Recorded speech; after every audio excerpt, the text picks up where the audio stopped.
Well, you stack up almost $1 million in cash, Yeah. and then you get caught. I actually had over $1 million. Okay, how much you have? I had, they didn't get all of it, but it doesn't matter at this point. It's all gone. It was like 1.15. Okay. So I mean, that's the drug dealer's dream, right? Like, so in certain ways, I kind of made it, which is pretty remarkable because I started out selling dime bags of weed and I had no criminal connections.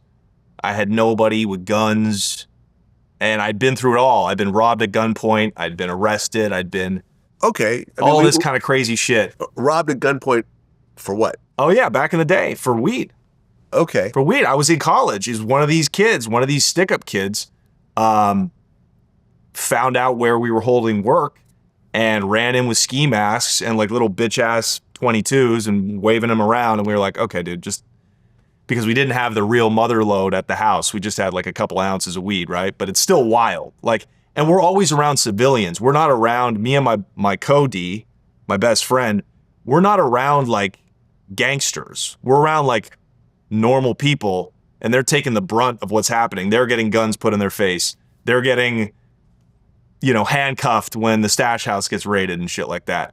But yeah, so, you know, that kind of like street shit. And we tied a guy up one time and took his work, right? So you kidnapped somebody. Yeah, that is kidnapping, I guess, right? It is. Yeah, we ran in there, just some little Asian guy. And I hope if he's watching, I hope he's doing very well. And I apologize. And I hope I've paid for it. I hope because it was a mistake. We definitely put him out of the game though. So hopefully he never did anything illegal after this. But yeah, just little shit like that, you know, tied him up and took his shit, took his weed, took his money because we had just got robbed.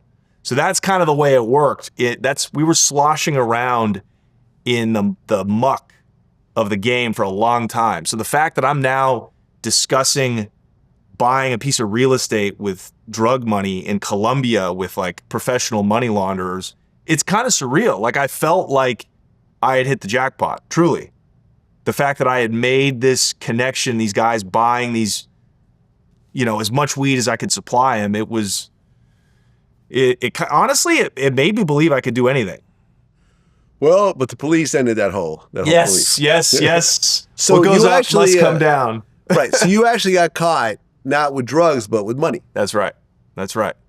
How did they catch you? So FedEx was my bottom bitch until she turned on me. So I had, it was coming out of Jersey, the Italian kids, the Dominicans up in Washington Heights. It was always smooth, but sometimes they wouldn't wrap my money correctly. They wouldn't vacuum seal it. And $20,000, $30,000 worth of drug money, 5, 10s, and 20s, it reeks of weed and cocaine and people's ass. It's disgusting, right?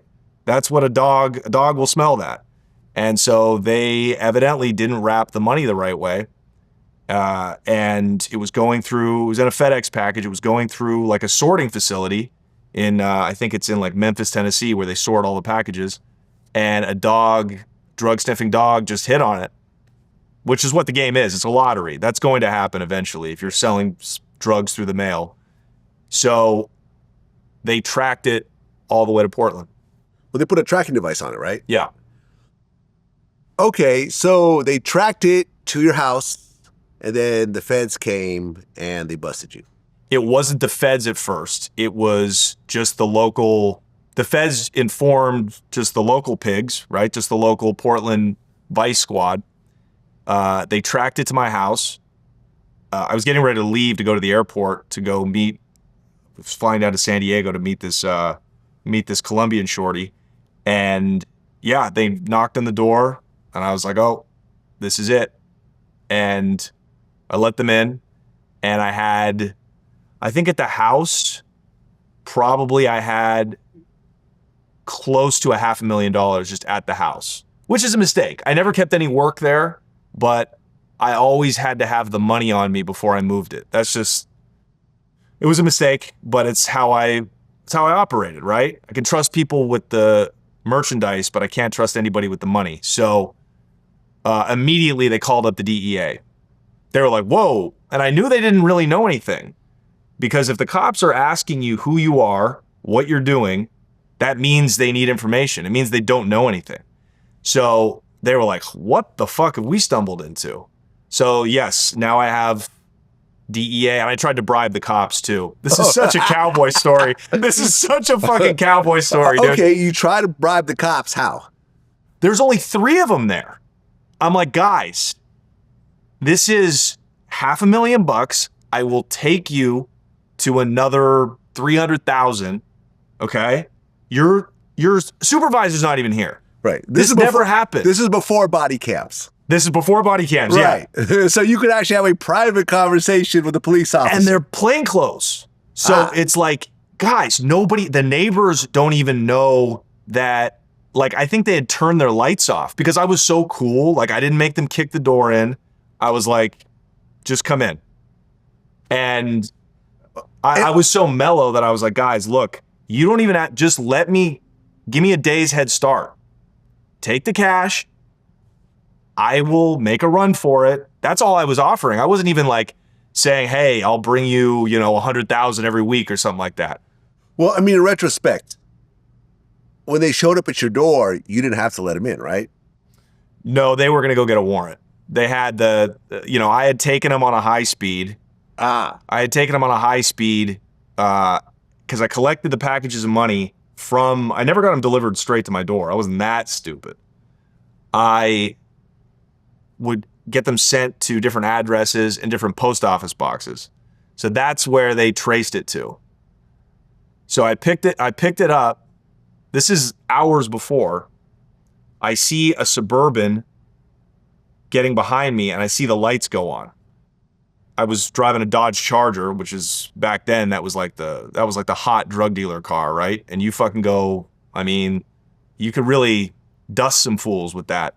So I panicked and I just like floored it through like residential neighborhoods. And I look back, they didn't even try to chase me. Wild. And I asked my lawyer why, and he goes, local cops have a mandate usually to not get in high-speed chases through like residential areas, because if they, kill somebody walking across the street, they're liable. Yeah. I was like, oh, it's good to know. So I had actually, and nobody knew where I lived. So I parked the car near my parents' house. I waited it out for a couple of hours, and I said, okay, maybe that was a fucking mistake. Maybe they weren't even like, what is going on? Maybe they're not coming for me at all. So I go back home, took back to where I was staying, these furnished apartments that I would rent. And then, half an hour later, I have no idea how they found me. Well, they had a tracking device on the package? That's how they found me. Yeah. So, and I should have fucking ripped the package open, right? But your adrenaline is coursing through your veins, right? So I'm in fight or flight mode from the jump. And yeah, they knocked on the door and, they're fucking, they're threatening to kick the door down and all this shit. And I'm like, okay, I put you guys through enough. Come on in. So maybe they could have got a warrant. I mean, they were going to get a warrant. They got warrants to open the safe. They got warrants for all this other shit. So, always make the cops get warrants is the rule. But I was like, look, if they're going to take my money, I need to start playing ball. So I let them in and they searched everything. They brought out all the cash. And that's when I said, guys, are you guys cool? Hey, we're cool. I'm cool. Let's all be cool. They were not cool. They were not. Okay, so when you offered to bribe them, how'd they react? The younger guy was like the cowboy. He threatened to like punch my teeth in. You know what I mean? It got like, I thought they were going to beat the shit out of me. And I was like, relax, dude. This is how the entire world used to operate. So if they had been cops on the East Coast, if they had been, some Dominican guys from Queens, they might have taken it, right? But these are Boy Scouts from Portland, Oregon. So then the other guy was like, okay, we're going to fucking charge him with that too. Bribery. So they put a bribery charge on me. But there's no body cams, nobody's recording. So my lawyer, we immediately got that thrown out later.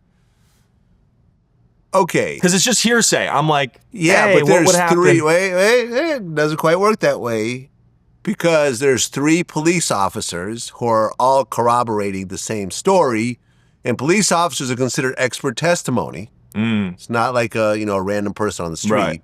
3 cops, they're all telling the exact same story. You would think you get hit with that bribery charge. Well, I did get hit with it, but they dropped it. But they dropped it. Okay. I did. Yeah, I know. I definitely was on my paperwork. Because when you first go to jail and you see the charges, you're like, I did all that shit? That's just wild. So then the DEA's in my living room now, and they're like, they immediately assumed I was working for a cartel. So they were convinced. They were like, okay, yeah, you can take us to like a whale. But the reality, I wasn't working for a cartel. I was just a drug trafficker that had some cartel connects.